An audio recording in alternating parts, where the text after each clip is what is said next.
Now, class. Good, okay, alright. Everyone take a seat. We have a lot of material to cover today and not much time to do it. I know last time I was goofing around, having a good time, talking about TV shows, but this time, it's for real. This time. There's some stuff we need to talk about. Yeah, I'm holding my microphone this time. Alright? Because I was having big audio issues last time, and I just can't be having that anymore. Okay? Okay. So I was reading this book, Lakota, A New History of Indigenous Power by Pekka Hamalainen. I picked it up at the store after having read the excellent book, The Dawn of Everything, which talked a lot about ways that people have lived and are living outside of the modern European conception of linear societal evolution. Now, in that book, the authors discuss the impact that various indigenous peoples of North America had on European ideologies, and specifically on the Enlightenment. Now, I won't get into that right now, but I did find it very interesting. Part of why it interested me is because going through public school in the supposedly enlightened 21st century, I had hardly learned about indigenous people at all, even though I grew up in America, in the US. Don't get me wrong, I learned that there were already people here when the Europeans arrived, that smallpox killed a large number of those people shortly after the Europeans arrived, and that there were some continuing wars between the various white states and indigenous people up until at least the late 1800s. But that was about it. The main focus of the history we learned about this land was always focused on white states dealing with other white states. We learned about the Revolutionary War as a protest against the British. We learned about the Civil War as an economic dispute between two white American states. We learned about World War II as the American state protecting the world, and the Vietnam War as the American state failing its own people. They gave historical agency only to states, and of those, only two white ones. The curriculum screamed to us, you need institutional backing to matter. It said organizations don't matter until they write constitutions and set up bureaucracies and armies to protect those constitutions. And everyone who doesn't follow that framework gets one of three things: patronizing pat on the back, vitriolic anger, or silence. And in our curriculum, indigenous people always got the third: silence. So when I read The Dawn of Everything, I was surprised to see the significant impact that indigenous people had on history. I wanted to learn more, so I got this book and I began reading Lakota. It's an interesting read. I could unpack much more that my public school history curriculum left out, but this intro is already dragging on. What really struck my attention, though, is when the author started talking about the Black Hills. They're a small mountain range in what the US would now consider southwestern South Dakota. As it turns out, the Black Hills have been inhabited for tens of thousands of years. There is archaeological evidence in the Black Hills that point to their inhabitants by the Clovis culture, which is one of the earliest cultures that we have evidence for in the Western Hemisphere. The Black Hills seem to have been continuously inhabited, at least seasonally, since that point. When the Europeans arrived, they were likely inhabited by the Arikara people. At that point, when the Europeans arrived, the Sioux lived on land west of Lake Michigan, in the present-day states of Wisconsin and Minnesota. Now, the Lakota are the westernmost of the Sioux people, and when European diseases, among other factors, pushed thousands of indigenous people into the Sioux homeland, the Lakota adapted by moving west. This brought them into contact with the Black Hills, an isolated mountain range rising out of the surrounding prairie, so called because the thick forest covering these mountains makes them appear black in comparison to the lighter-colored plains grasses in the surrounding area. The year that the Lakota discovered, or perhaps rediscovered, the Black Hills was 1776. In this year, celebrated as the creation year of the United States, the Lakota found the discovery of the Black Hills so profound that they started a new calendar, symbolizing a new beginning, or a rebirth as people. The name that they gave to the Black Hills was Pahasapa, translated as the heart of everything that is. And they treated the land as such, centering the Black Hills in their cultural and religious traditions and rituals as a sacred place. In fact, they still do.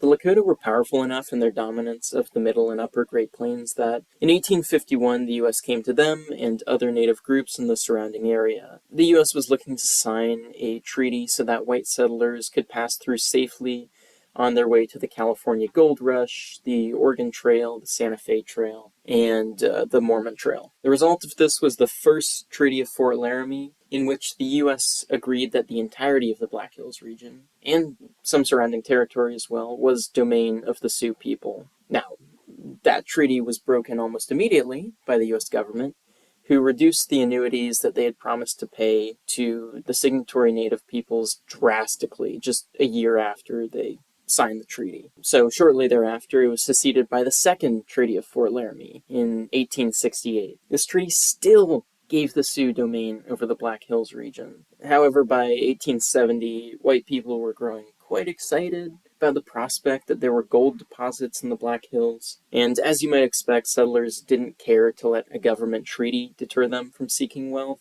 And once the secret of gold was out, there was nothing to stop the settlers from at least trying to settle there. At least nothing the U.S. government was willing to do. At first, U.S. armies attempted to stop white miners from settling in the Black Hills, but eventually the U.S. Army decided to go into the Black Hills themselves, just to check and see if there was anything to the rumors of gold. Well, they found gold. And we all know how white Americans in the 1800s felt about gold. They loved it. Once the existence of gold there was confirmed, white settlers flooded the area to mine illegally. Of course, the Lakota residing there were not happy about this development, and they proceeded to wage war on the white settlers. Now, do you want to guess whose side the U.S. government took, despite the treaty that they had just signed? That's right. They took the side of the white settlers, who were breaking U.S. law by settling in the Black Hills, against the Lakota, who were simply trying to protect their land which the U.S. government had confirmed in writing was legally their domain. For the U.S., a nation founded on the rule of law, this is hypocrisy at its finest. Anyhow, this started the Great Sioux War, which climaxed in a massive native victory at the Battle of Little Bighorn. A victory which was so humiliating to the U.S. Army that they broke their treaty entirely and unilaterally annexed the Black Hills in 1877, backed by a massive army presence, of course. The U.S. would continue to chip away pieces of Sioux land granted in the treaty until 1910, leaving them with a reservation less than half the size that they had originally negotiated. What was a sacred site under Lakota control was under white control just land to be exploited. They used it for commercial mining and tourism, which is just such a tragic waste. Speaking of tourism, though, in 1923, South Dakota state historian Doane Robinson had the grand idea of carving sculptures into the side of the Needles, one of the Black Hills' most prominent features. In his vision, the sculptures would depict people both indigenous and white who he thought were symbolic of South Dakota's state history. But our man, Doane, had to get a sculptor for the project, and the person he signed on was Gutzon Borglum. I know, ridiculous name. Known racist, KKK affiliate, and Confederate sympathizer. Now, this great guy came up with the idea to include 4 U.S. presidents on the sculpture instead of, people from South Dakota's history specifically, in order to give the sculpture wider appeal. I'm sure it had nothing to do with qualms over carving non-white faces into the mountainside. Anyhow, they settled on the mountain known to the Lakota as the Six Grandfathers instead of the Needles, due to its superior rock quality and structure for doing a carving. They began carving, and in 1941 the faces were complete, though they ran out of money before they could carve full busts into the side of the mountain, as was their original idea. Thank God. So, in 1980, 39 years after its completion, the U.S. Supreme Court ruled that the U.S. government had illegally taken the Black Hills back in 1877, which, yeah, obviously, nobody needed a bunch of Ivy League elitists to say something that would be obvious to a 6-year-old. But anyhow, let's put it this way. The 1980 decision can be seen as the official acknowledgement of the U.S. government that they committed a wrongdoing against the Lakota people by annexing the Black Hills. They granted the Sioux, in this 1980 settlement, $115 million as restitution for their wrongdoing, which today is worth well over $1 billion. But the Sioux didn't take the money. They wanted the land, which was and is their right, not only by common sense, but also by U.S. law. Alas, the U.S. government has not assented. In fact, in both 2012 and 2016, area Sioux had to pool their money in order to buy small parcels of land in the Black Hills, just to protect it being sold to groups who might have restricted their access entirely. And that's where we stand, with the Sioux buying back land that is already legally theirs under U.S. law. Obviously, I had to skip over or simplify a good deal of history in order to fit it here without making another completely bloated video. Feel free to leave any criticism in the comments down below. But, that's just the broad strokes of the history of the Black Hills and Mount Rushmore. And looking back at it, seeing this mountain, is foul. Think about it. I mean, if the U.S. government has any claim to legitimacy, it's the U.S. Constitution. That's what everyone comes back to as the foundational document for the country, and that's what the U.S. uses as justification for existing in the state that it does. The Constitution is not only foundational in its own right, but also in its establishment of the rule of law. By protecting the Constitution and holding it up as the glue binding our country together, we're saying that words, laws, dictates on a piece of paper signed by represented leaders are the holiest of holy in our country. The law is supposed to be central to all in America, and the government is meant to respect and uphold the law. Now, you may disagree with the laws in our country. I know I disagree with many of them. But if the government abided by all of its own laws, I'd at least have to respect law as the country's foundation. But the Second Treaty of Fort Laramie and the annexation of the Black Hills that followed it only 9 years later shatters the notion that the U.S. respects its own laws at all. Clearly, the U.S. government is willing to uphold its system of laws, but only as long as those laws in practice are advantageous to the people it wants to protect. The rich, the white, and men. Best of all three, of course. U.S. control of the Black Hills lays bare American racism, elitism, and hypocrisy. But if we're being honest, there's examples of that everywhere. The cyanide cherry on top of this shit sundae is Mount Rushmore. We have to remember that the Black Hills isn't just a region stolen and occupied by the U.S. Empire. All of America is. The Black Hills are also sacred land to the Lakota people. I mean, literally the heart of everything that is to this group. Rituals conducted in the Black Hills include the Sundance ceremony, which, from what I've read, is an essential ceremony for maintaining the social and cultural fabric of the group. So it's bad enough that they don't have domain over the region because U.S. imperialists stole it, but then those same U.S. imperialists built a shrine to their own imperialism, a shrine to the very people who stole and colonized the land, right in land that is sacred to the people they stole it from. To underscore just how awful this is, let's think about these presidents' relationships with indigenous people. George Washington was a land speculator who fought against Britain partially so that they couldn't get in the way of him stealing as much native land as he wanted, in order to sell it at a markup to white people. Thomas Jefferson supported the forced removal of indigenous people living in the southeastern U.S. to west of the Mississippi, a policy which, when implemented, became known as the Trail of Tears. Teddy Roosevelt coined the phrase, "The only good Indian is a dead Indian." I think that's all I need to say about him.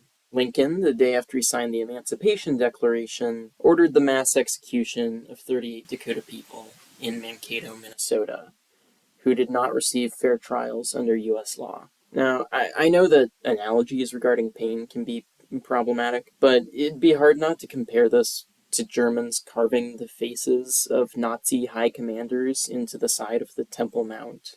And that comparison would only work if Nazis had domain over Israel. Maybe it'd be more like erecting Confederate monuments in places with a large black population.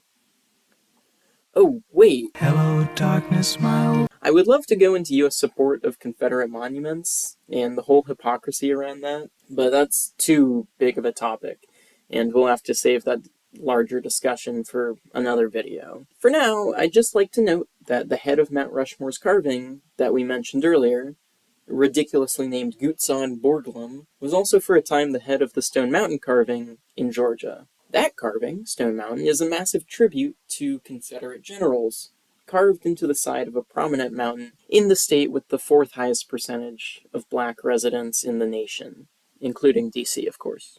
On this channel, we always include DC. For its part, in 1970, the US government issued a commemorative postage stamp to celebrate Stone Mountain's Confederate monument.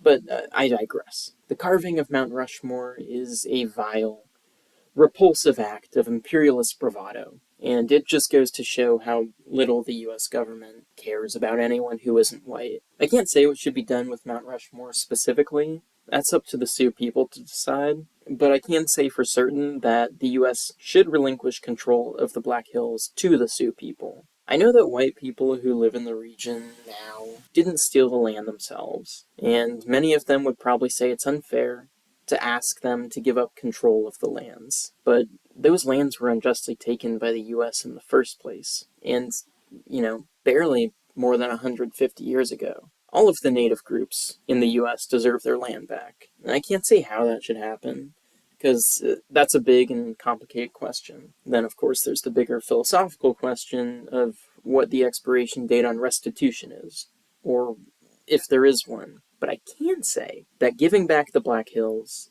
sacred land of the Lakota, is a good place to start. This is about returning to the Lakota what was stolen from them, but it's also about the United States stepping away from violence and domination and reforming itself to break the cycle of violence to which it's been so intimately attached and lay the groundwork for a more just world. Well, that's all I've got for today.